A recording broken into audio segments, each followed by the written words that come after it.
ये है पुण्यात्मा, जो प्रसंग चलता था वही आते हैं कि जैसे क्या मांगू कुछ थिर ना रहाई, और देखत नैन चला जग जाई, 1 लाख पूत 1.25 लाख नाती, और उस रावण के आज दीवान बैठी के मांगे यहाँ की घटिया वस्तु।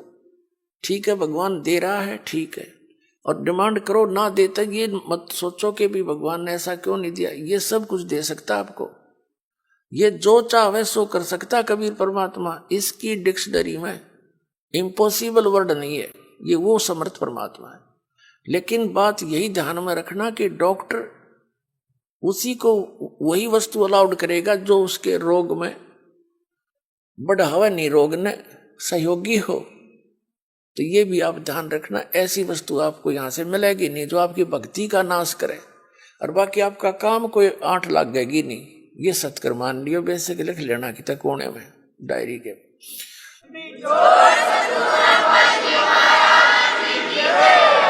तो क्या बताते हैं कि दुविधा चतुराई, दुविधा दुर्मति चतुराई में जन्म गया नर तोरा रे, और अब भी आन मिलो सत्संग में, और करो गुरु ज्ञान पे गौरा रे।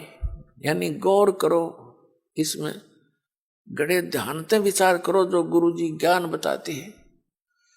फिर बताते हैं कि शरण पड़े को गुरु संभाले, जान के बालक भोला रे, और कह कबीर तुम चरण चित राखो, ज्यों सुई में डोरा रे। जैसे सुई में धागा डाल देते हैं और नीचे गांठ लगा देते हैं, धागा उस सुई के लटकता रहता है, उसके ऐसे चिपटा रहता है, उसे दूर नहीं हो सकता, उसको साथ साथ ले जाएंगे, साथ लटकता जाएगा। कहते हैं शरण पड़े को गुरु संभाले, जान के बालक भोला रे। पुणात्माओं, जैसे जितने भी दास ने बहुत इतिहास दिखाए नकली ऋषि में, ऋषियों के संतों के, सभी का विधान है कि जो कर्म में भाग में लिखा है वो तो आपने भोगना ही पड़ेगा। भाग्य में जो लिखा है उसको प्रारब्ध कहते हैं, प्रारब्ध। अब प्रारब्ध में हमने जो दुख भोगने पड़ेंगे, फिर भक्ति की आवश्यकता क्या है? कौन करेगा भक्ति? 1-2 चोटी सी लाग जब आदमी फूक देगा ठाके सारी मूर्तियां नरुन फोटुआ ने, तो क्या कैसे भक्ति कर सकता है? दिल टूट जाता प्राणी का। भक्ति करने की उत्साह तभी बनता है जब आदमी आने वाली आपदा का पता लग जाता कि ऐसा होना था, और फिर एकदम परमात्मा उस बला को टाल देगा आपकी, और आपको महसूस भी होगा सचमुच आज शरण में ना होते थे या बिजली गिर गई थी। तो फिर दूनी रुचि बनेगी भक्ति में। तो क्या बताते हैं कि जब तक आप गुरु की शरण में नहीं आते तो तब तक आप बालक थे, भोले बालक थे। और छोटा बच्चा अबोधपने में जैसे पालने में लेटा है बच्चा, बेटा या बेटी, और टट्टी पेशाब कर दिया कपड़ों में ही, और हाथ पैर मार के सारे कपड़े भी खराब, पैर पूर भी लथेड़ लिया लपट के टट्टी में, और फिर रोने लगता है, तो माता समझ जाती है कि इसने कोई भूख लगी होगी। वो जाती है उसको संभालने के लिए, तो क्या देखती है? सारे कपड़े भी खराब कर रखे, टट्टी भी कर रखी, पेशाब भी कर रखे। तो उसने बालक बुरा नहीं लगता, उसको पता है, इसने पता को नहीं, ज्ञान है मां ने कि इसको पता नहीं बालक से, उसको ऊपर कोई दोष नहीं, कोई क्रोध नहीं करती। उन्हें उठावेगी, धोवेगी, मांजेगी खूब अच्छी तरह, कपड़े धोकर सुखावेगी, नए पर आवेगी, और छाती के लावेगी, फिर लाड करेगी, दूध पिलावेगी। तो आज जब तक इस शरण में नहीं आते परमात्मा कबीर जी की में, आप ऐसे बच्चे हो, और अनजानपने में ना जाने कितनी गलती करके आप कति छट गए, उसमें लथड़े पड़े हो। लेकिन कहते हैं शरण पड़े को गुरु संभाले, और जान का बालक भोला रे, कह कबीर तुम चरण चित राखो, ज्यों सुई में डोरा रे। आपका इतना काम है।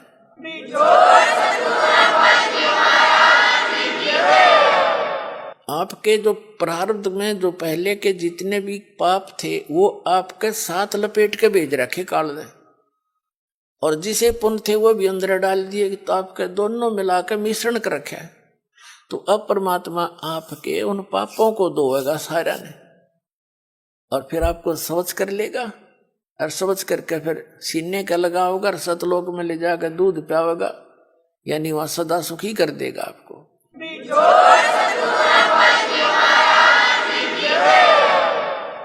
शरण पड़े को गुरु संभाल, जान के बालक भोरा रे, कह कबीर तुम चरण चित रखो। फिर आपका कर्तव्य बताया है कबीर साहब ने, आप भी अपने गुरु जी से ऐसा अभेद संबंध कर लो, मन में दोष नहीं आवे। जिस दिन आपके गुरु जी के प्रति कोई विकार आता है, यानी कोई कमजोरी झांकते हो गुरुदेव के अंदर, तो उस दिन आपका नाम खंडित हो जाता है।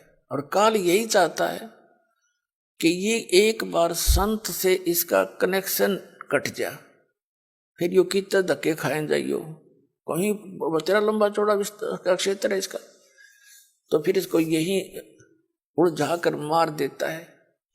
तो परमात्मा कहते हैं द्वार धनी के पड़ा रहे, धक्के धनी के खावे, 100 काल जगजोल ही पर द्वार छोड़ नहीं जावे। एक ये फाइनल फार्मूला है इस भक्ति मार्ग में।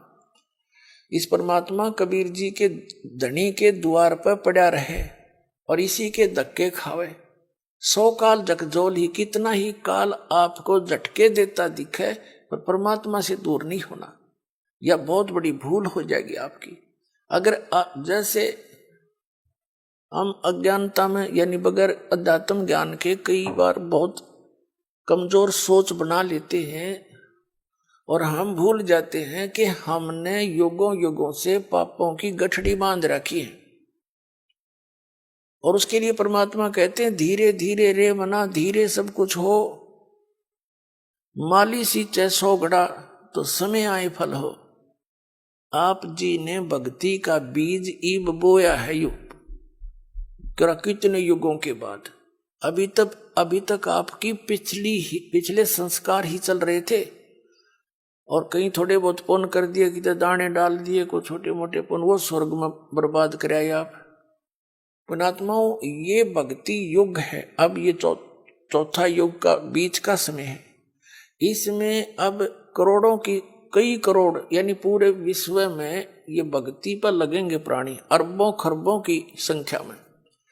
और जो पार होगे वो तो होगे, और रह भी बतेरे जाएंगे, तो वो जो रह जाएंगे ना, उनकी दुर्गति घनी होगी, क्योंकि ये कमाई तो इतनी गजब की बनेगी आपकी, पहले मंत्र से बहुत गजब की कमाई बन जाती है, जबरदस्त भक्ति धन संग्रह होता है आपका। और फिर उनके अगर आप पार नहीं हुए तो क्या करेगा आपके साथ में। जैसे आपकी भक्ति धन इन ऊपर के लोकों में आपको इनका प्रतिफल मिलेगा, जब सतलोक नहीं जान पाए तो फिर ऐसे बनेगी आपके साथ। इस मूल कमल में गणेश जी का जाप है, आपको दिया जाता है, इसका भक्ति धन आपका इकट्ठा हो रहा है, और पार हुए नहीं तो आगे ठड़ी यही रहेगी आपकी। फिर ये लुटेरे आपको टर्न बाई टर्न लूटेंगे। आप गणेश जी के लोक में जाओगे, वहां गण बना देंगे आपको, आपकी पूंजी होगी, रेस्टोरेंट तैयार है, उसका कमीशन है इन देवताओं का। जैसे होटल के मालिक होते हैं, उनका कमीशन होता है वो अलग से, यानी उसमें अपना नारा चार्ज लगाते हैं उस बिल में। तो आप कहीं किसी में 10% आपकी कमाई से, किसी में 15%, किसी में 20-25%, ये अपना लेते हैं, तब अपना गुजारा चला रहे हैं। ये कंगाल लोग है 21 ब्रह्मांड तक का उस सतलोक की दृष्टि में। और अब भक्ति के धनी लोग वहां जाते हैं, जैसे यहाँ कुल्लू मनाली में जाते हैं गर्मियों में सेठ लोग, और 10-20 हजार रुपये खराब करके उल्टे फिर आ जाते हैं मुंह लटका कर कर्म क्षेत्र में। तो आप इस मूल कमल के मंत्र का जाप जो आपको दिया जाता है गणेश जी के लोक में, वहां ठाठ करोगे, यहाँ के नकली ठाठ। जब वहां आपकी ये पूंजी समाप्त हो जाएगी, उसके बाद आपको भेजेंगे ब्रह्मा जी के लोक में, क्योंकि उसका भी जाप आपने कर रखा है। वहां जब आपकी धन खत्म हो जाएगा, फिर जाओगे विष्णु जी के लोक में, क्योंकि उनका भी आपने धन इकट्ठा कर रखा है, फिर उसके रेस्टोरेंट में वहां रहोगे। उसके बाद फिर जाओगे आप श्री शिव जी के लोक में, उसकी भी कमाई करते हो, मंत्र जाप करते हो। फिर जाओगे दुर्गा जी के लोक में, और वहां भी जब समाप्त हो जाएंगे फिर आपके 2 मंत्र का जाप और रह गया, ये 2 अक्षर का सतनाम का जाप, तो उससे जाओगे आप फिर ब्रह्मलोक में, इस काल के निज लोक के अंदर।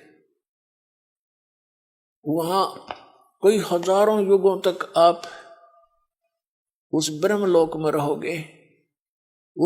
वहां इस ओम के धन को खत्म करके फिर वापस आओगे, और फिर इस सतनाम के अंदर जो दूसरा मंत्र है, इसने काल ने उस ब्रह्मलोक में जीव को धोखा देने के लिए नकली सतलोक, नकली अलखलोक, नकली अगमलोक और नकली अकैलोक बना रखे। तो उस पूंजी को फिर ये आपकी वहां बर्बाद कराओगा। फिर रह गया आपका जिसको सार नाम प्राप्त हो गया है और वो पार नहीं हुआ। जरूरी नहीं कि सार नाम मिलते ही पार हो जाओगे, ये तो परमात्मा ने कहा है, राम नाम रटते रहो, राम नाम रटते रहो, जब तक घट में प्राणे, भाई कभू तो दीन दयाल के भनक पड़ेगी कान। परमात्मा कबीर जी कहते हैं, पाकी खेती देख के गर्भियो मत किसान, अब हूँ झोले बहुत हैं, घर आले तब जाने। कहते हैं इस या पाकी खेती देख के खेत में अभिमान ना करना किसान, अभी तक बहुत झाड़ या आंधी वर्षा ओले आंधी तूफान शेष है, ना जाने की बिजली पड़ जा, तेरे घर आले जब मानिए तेरे धन तेरे घर आ गया। इसलिए बताते हैं कि ये ना समझना सार नाम मिल गया तुम पारे होगे।